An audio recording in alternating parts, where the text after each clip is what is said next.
Hello viewers, my self Shyam और आप देख रहे हैं द न्यूट्रिशन डायरी। दोस्तों, जैसा कि आपको पता है, हमारे चैनल पे द न्यूट्रिशन डायरी पे हम लोग जो बीपीएड और एमपीएड के एंट्रेंस एग्जाम होती है उससे रिलेटेड क्वेश्चन बैंक सीरीज लाते हैं, जिससे आप महाराष्ट्र एंट्रेंस एग्जाम में जो ऑनलाइन आपका सीबीटी बेस्ड टेस्ट होता है उसके अंदर आप अच्छा स्कोरिंग कर पाए 50 मार्क का।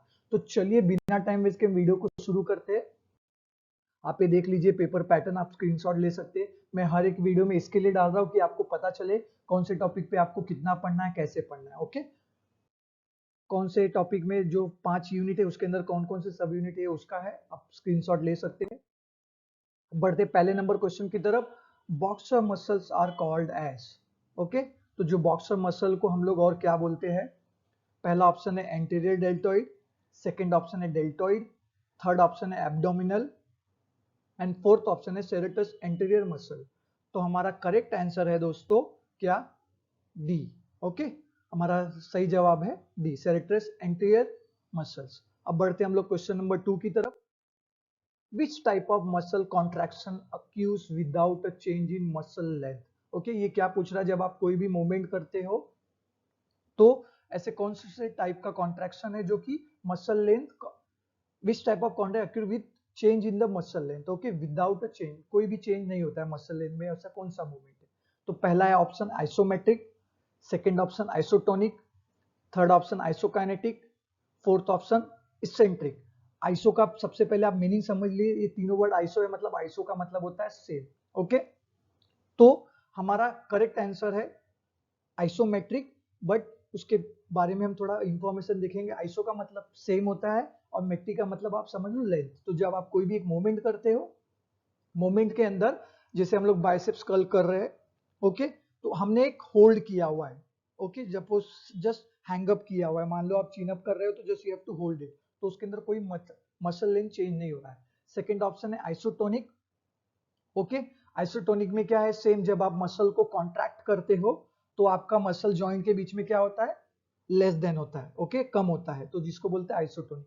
आइसोकाइनेटिक क्या होता है? आइसोकाइनेटिक मसल कॉन्ट्रैक्शन में जब आप कोई भी एक्सरसाइज करते हो तो आप कांस्टेंट स्पीड में करते हो with the help of any machine और any against the resistance movement. Okay, last option है इसेंट्रिक। मान लो जब आपने बाइसेप्स कर्ल किया और जब आप उसको एक्सटेंड करते हो तो मसल लेंथ दो जॉइंट के बीच में एक्सटेंड होती है, लेंथनिंग होती है। ओके, तो ये हमारा 4 ऑप्शन है। इसके अकॉर्डिंग आपको एक क्वेश्चन 100% पूछती है। ओके, मसल कॉन्ट्रैक्शन के टाइम।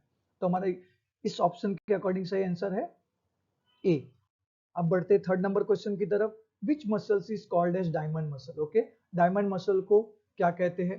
कौन सा मसल कहते हैं? Triceps, pectoral muscles, biceps and trapezius. तो दोस्तों, जो डायमंड मसल्स होता है वो होता है हमारा ट्रेपेजियस मसल। तो हमारा करेक्ट आंसर है डी। अब बढ़ते हैं हम लोग क्वेश्चन नंबर 4 की तरफ। Which plane divides the body into right and left halves? तो आपको मैं बता दूं, हमारे बॉडी में प्लेन और एक्सिस पे एक क्वेश्चन, चाहे आप कोई भी कॉम्पिटेटिव एग्जाम दो, आपको पूछते ही चाहे वो यूजीसी का नेट एग्जाम हो, चाहे वो सेट का एग्जाम हो, चाहे वो टीजीटी, यूपीपीटी, टीजीटी, कोई भी एग्जाम हो, आपको फिजिकल एजुकेशन में प्लेन और एक्सिस के ऊपर एक क्वेश्चन आता ही है। तो इसके अंदर क्या पूछ रहा है? कौन सी बॉडी राइट और लेफ्ट हाफ्स में डिवाइड होती है? तो हम देखेंगे कौन से टाइप के प्लेन है। पहला ऑप्शन है फ्रंटल प्लेन, सेकंड ऑप्शन है कोरोनल प्लेन, थर्ड ऑप्शन है sagittal plane and fourth option है ट्रांसफर प्लेन। ओके, बट हमारा जो करेक्ट आंसर है, जो बॉडी राइट और लेफ्ट डिवाइड करती है, वो डिवाइड करती है सजाइटल प्लेन। ओके, तो हमारा राइट आंसर है सी। बट हम लोग थोड़ा फ्रंटल प्लेन के बारे में भी देखेंगे कि क्या होता है फ्रंटल प्लेन। फ्रंटल प्लेन में बेसिकली क्या होता है? कोई भी बॉडी एंटीरियर और पोस्टीरियर पार्ट में डिवाइड होती है, मतलब फ्रंट एंड बैक पार्ट में, जिसका मीनिंग होता है फ्रंटल प्लेन। ओके, और कोरोनल प्लेन को ही फ्रंटल प्लेन बोलते हैं, जिसके अंदर anterior and posterior divide part होता है बॉडी में। सजाइटल प्लेन आपको मैंने बता दिया, एक बॉडी आपका राइट और लेफ्ट में डिवाइड होती है। ओके, राइट एंड लेफ्ट में डिवाइड होती है। एंड ट्रांसफर प्लेन, ट्रांसफर में बेसिकली आप स्टैंडिंग पोजिशन में हो तो upper half and lower half. Okay, तो आप इसको सिंपल टर्म में बोल सकते हो, upper body and lower body में दो पार्ट में डिवाइड होता है, जिसको हम लोग बोलते हैं ट्रांसफर प्लेन। ओके, तो हमारा करेक्ट आंसर इस क्वेश्चन के अकॉर्डिंग सी। मैं आपको साथ साथ में मीनिंग भी इसके लिए बता रहा हूं, तो आप सिर्फ देखने के लिए ना पढ़े, एटलीस्ट बेसिक चीज आपको पता होनी चाहिए इस प्लेन के बारे में। अब क्वेश्चन नंबर 5 की तरफ बढ़ेंगे। Carpal and tarsal example of which joint? Okay, carpal and tarsal, tarsal एक बोन होता है, वो किस टाइप का जॉइंट है? Hinge joint, pivot joint, gliding joint and ball and socket joint. तो हमारे बॉडी में जॉइंट होते हैं hinge joint, pivot joint and gliding joint, ball and socket joint. तो यहाँ पे कार्पल और टार्सल बोन पूछा है। तो दोस्तों जो कार्पल बोन होता है वो आपके हैंड में होता है, और जो टार्सल बोन होता है वो आपके एंकल और फुट में होता है। ओके, तो ये पूछ रहा है कौन से टाइप का जॉइंट है। तो दोस्तों वो जो जॉइंट है वो ग्लाइडिंग जॉइंट है। हमारा करेक्ट आंसर है C. Okay, ball and socket joint आपके हिप और शोल्डर में पाया जाता है, पिवोट जॉइंट आपके नेक में मिलेगा, और हिंज जॉइंट आपके एल्बो के एरिया में पाया जाता है। ओके, तो इस याद रखिएगा, आपको कोई भी एग्जांपल पूछ सकते हैं। अब बढ़ते क्वेश्चन नंबर 6 की तरफ। Which of the following statistical measure commonly used to evaluate? Okay, तो हमारा ऑप्शन है mean, median, mode and standard deviation. ये क्या पूछ रहा है? स्टैटिकल जो मेजरमेंट कॉमनली यूज होता है एक डेटा को रिलेट करने के लिए, वो किस में करते हैं? तो हमारा करेक्ट आंसर है डी, स्टैंडर्ड डेविएशन में करते हैं। ओके, तो हमारा करेक्ट आंसर है डी। अब बढ़ते क्वेश्चन नंबर 7 की तरफ। The Olympic flame was first time. Okay, आपको पता होगा जैसे ही कोई भी गेम हम लोग बिगिन करते हैं, तो जैसे आप लोग स्पोर्ट्स डे में अपने टॉर्च लाइन रन करके एक फ्लेम जलाते हो, देन बिगिन होता है गेम का। तो वैसे ओलंपिक में फ्लेम फर्स्ट टाइम कब हुआ था? देखेंगे option. Antwerp 1920, Berlin 1916, Amsterdam 1928 and London 1908। Okay, तो जो फर्स्ट टाइम ओलंपिक फ्लेम आया था वो आया था एम्स्टर्डम में 1928 में। तो हमारा करेक्ट आंसर है सी। अब बढ़ते क्वेश्चन नंबर 8 की तरफ। What is the primary purpose of reliability of कोई what is the primary purpose of reliability of coefficient in test measurement? Okay, क्या पूछ रहा है?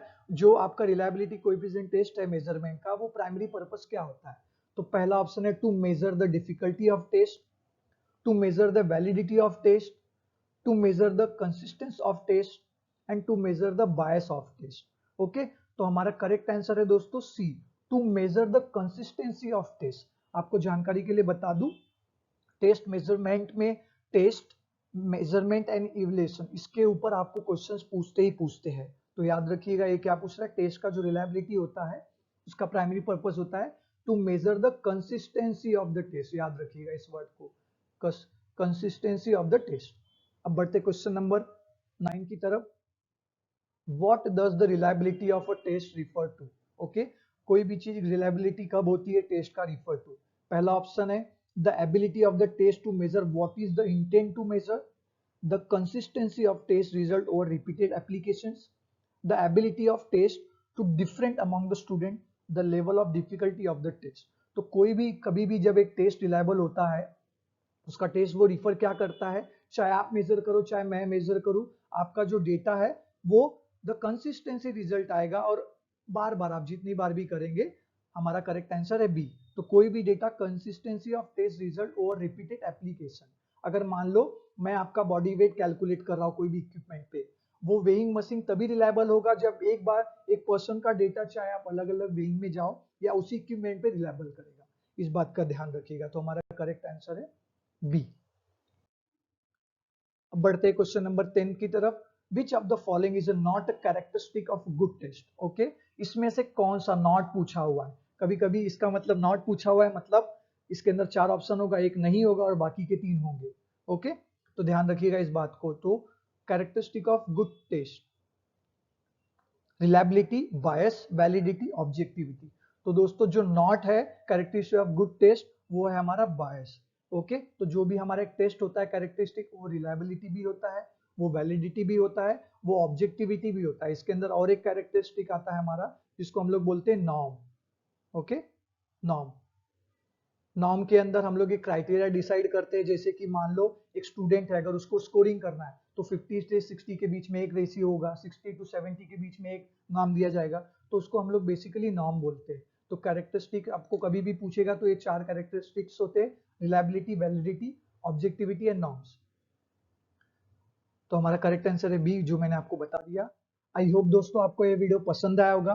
क्वेश्चन के साथ साथ आपने आंसर का मीनिंग भी समझा होगा, और आप कोई भी क्वेश्चंस पढ़ते टाइम प्लीज एग्जाम में देते टाइम उस वीडियो को ध्यान से समझिए, क्वेश्चन पढ़िए, उसके बाद आंसर टिक कीजिए। अगर आपको इस वीडियो से रिलेटेड या इस क्वेश्चन से रिलेटेड कोई भी डाउट है तो डेफिनेटली कमेंट बॉक्स में कमेंट कीजिए, मैं आपको रिप्लाई देने का ट्राई करूंगा। और प्लीज जितना हो सके इस वीडियो को शेयर कीजिए अपने दोस्तों के साथ। Thank you.